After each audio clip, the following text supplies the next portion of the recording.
waxaan ku baran doonnaa insha allah wax la yiraahdo different types of data. Data marka laga hadlayo datada waxay noqon kartaa number, waxay noqon kartaa qoraal ama text, wuxuu noqon karaa image, wuxuu noqon karaa video, everything wix walba odayga macluumaad waxyaabahaas wax dhigi karnaa waa data. Marka MATLAB markaan ka hadlayno waxaa jirta different types of data. Marka waxaan baranaynaa saddex qaab oo ama saddex type oo data typeska ka mid ah MATLAB-ka aad iyo aadna muhiim u ah. qaybta koowaad waxaa la yiraahdaa string array. String array marka waa maxay?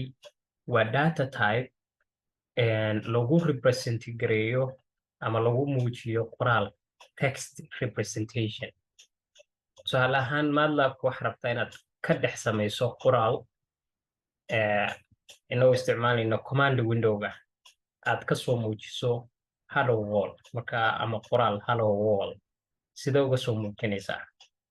Marka aan fiirino halkan workspace-ka hadda waxa igu jira shaqaan hore uga qabanayay. Si aan u clear gareeyo waxaan dhahayaa clear, kadibna si aan shaashadda command window-ga oo dhan u nadiifiyana waxaan dhahayaa CLC. marka hadda command window-gayga waa nadiif, workspace-kayga waa 0. hadda marka shaqada la qabsan karaa. Marka maxaan samaynayaa? Data type-ka koowaad aan baranayno waa maxay? Waa string array. String array-gana waxaa loogu talagalay in lagu muujiyo textiga ama qoraalka. Marka qoraal baan rabaa inaan kasoo saaro. Tusaale ahaan maxaan dhahayaa hello world. marka maxaan samaynayaa? xarafka s ama string oo kaleeto baa waxaan ku kaydinayaa qoraalka aan rabo. marka qoraalka aan rabo inaan ku kaydiyo waa inaan isticmaalaa labadan dhibcood, okay? dhexdoodana aan ku qoraa hello world. okay? su'aal hello world.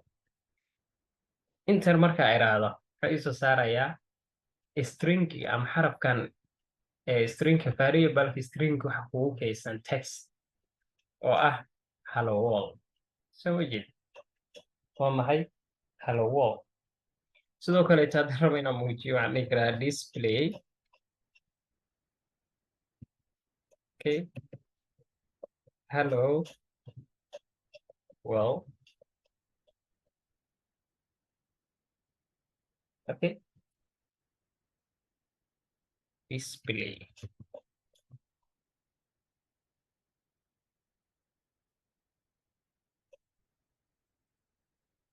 display. okay, did you mean display? Yes. okay, display waa inay xarfu small ahaadaan. hello world.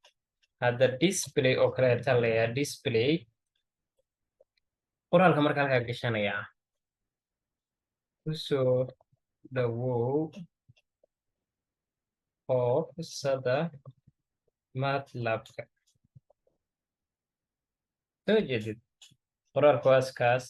marka inaan qoraalkan soo saaro data type-kan noocaan ah ba waxa la yiraahdaa string array baa la yiraahdaa. okay? string array marka muxuu kuu sahlayaa? waa data type lagu muujiyo qoraal, text. kan labaad marka aan baranayno waa maxay? waa structure array. structure array-gu muxuu kuu samaynayaa? structure array-gu wuxuu kuu samaynayaa in datadaada aad groups u kala qaybiso. okay? tusaale ahaan structure-kan a waxa igu kaysan 1. structure-ka p waxa igu kaysan waa maxay? a b c oo ah xarfo ama text. mar walba aad text samaynayso waa inaad labada dhibcood oo korka aad sidaas u gelisaan. okay? marka s iyo s laakiin .a iyo .b bay ku kala duwan. marka xarafkan s waxaa guud ahaan igu kaydsan waa maxay? waa 1 iyo a b c. laakiin wanka xagee ku kaydsan yahay? ku kaydsan yahay .a. dot a-ga marka uu ku kaysan yahay waxaa la yidhahdaa field. Okay, dot b-ga kan uu ku kaysan yahay xarfahan a b c waxaa la yidhahdaa iyagana field. marka in aad group of data aad u kala qaybiso fields waxa kuu sahlaya waa maxay structure array. marka aan hadda fiirino waxaan aan iska clear garaya clc dhaho. Okay, tusaale ahaan macluumaad waxaan rabaa inaan diyaariyo macluumaad xisaabaad iyo qoraalka ku saabsan ka s ba ola baxay tusaale ahaan s dot a da marka waxa weeye waa field ka mid ah s ama datadan as waxaan ku keedinayaa baa waxaan usii kala qaybinayaa fields sub fields ama qaybo kale si yaryar ama si kala duwan. Okay, waxaan ku keydinayaa tusaale ahaan waxaan ku keydinayaa 1. Okay, ama aan qurxiyo 1,2,3. Okay, qaybta b waxaa ku kaysan. Okay, hadda marka haddaa idhaahdo s wuxuu ku leeyahay s waa structure variable data typekiisu waa structure with fields. sababta dot markaad geliso wuxuu dareemayaa inuu yahay field waana structure. marka wuxuu ku leeyahay s waxa ku jira fieldigana ku jira hadda a 1 2 3. hadda marka b aan abuuro aan idhaahdo s dot p fieldiga b haddii aan abuuro oo aan xarfa geliyo. Okay, tusaale ahaan aan xarfa geliyo idhaahdo a aabe. Okay, tusaale ahaan hooyo. Okay, aan geliyo. Okay, hadda marka xarafka s haddaan taabto wuxuu ku leeyahay xarafka s waxa kugu kaydsan fieldiska kala ah a iyo b. a waxa ku haysataa 1 2 3, b-na waxa ku haysataa aabe iyo hooyo. that means datadaadii wuxuu kala qaybiyey groups, group a group b. marka waxaa loogu talagalay inaad datadii loogu kala qaybiyo groups. taasna waxaa la yidhahdaa waa maxay structure array baa la yidhahdaa. qaybta saddexaad aan baranayno waa maxay waa cell array. cell array marka muxuu ku siinayaa wuxuu ku siinayaa in datadaadii uu kugu keydiyo hal cell ama hal qayb ama hal variable.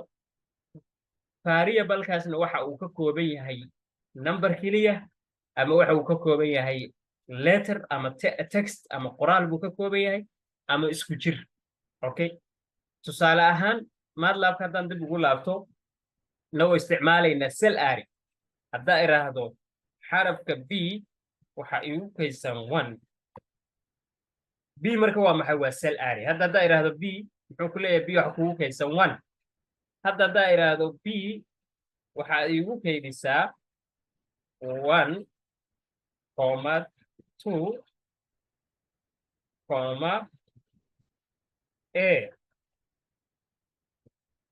a iraahdo aan weydiiyo b waa maxay wuxuu ku leeyahay b waxa weeye waa cell array.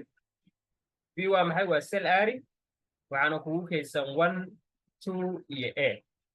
marka hore keliya b waxaan ku keediyey 1, haddana waxaan ku keediyey waa maxay 1 2 iyo a. marka aad xarfo nambaro isku jira aad hal cell ku keediso data typeka noocaasa waxaa la yidhaahdaa waa maxay cell array.